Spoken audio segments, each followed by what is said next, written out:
2 సినిమాలు ఒకే వారంలో రిలీజ్ అవ్వడం ఎప్పుడూ జరిగేదే. కానీ ఇప్పుడు ఒకే కథతో ఇద్దరు స్టార్ హీరోలు సినిమా చేయడానికి రెడీ అయిపోతున్నారు.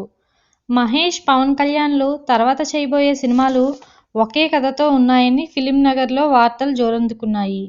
హీరోలు, డైరెక్టర్లు వేరు, మిగతా అంతా సేమ్ టు సేమ్ అని చెప్పుకుంటున్నారు. పవన్ కళ్యాణ్ ప్రస్తుతం డాలీ దర్శకత్వంలో కాటమరాయుడు షూటింగ్లో బిజీగా ఉన్నారు. మహేష్ బాబు మురుగదాస్తో చేస్తున్న అభిమన్యుడు సినిమా షూటింగ్లో పాల్గొంటున్నారు. ఈ సినిమా తర్వాత కొరటాల శివతో సినిమా చేయనున్నారు.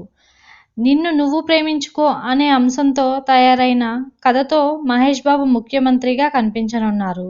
ఈ చిత్రం షూటింగ్ జనవరిలో ప్రారంభం కానుంది.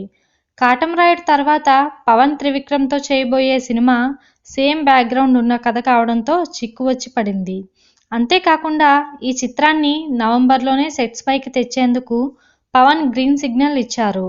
తన మూవీ కన్నా త్రివిక్రమ్ మూవీనే ముందొస్తుందని, ఇప్పుడు ఎలా చేయాలని కొరటాల తెగ బాధపడిపోయాడట. డైరెక్టర్ పరిస్థితిని గమనించిన మహేష్ కథలో మార్పులు చేయమని సలహా ఇచ్చినట్లు తెలుస్తోంది.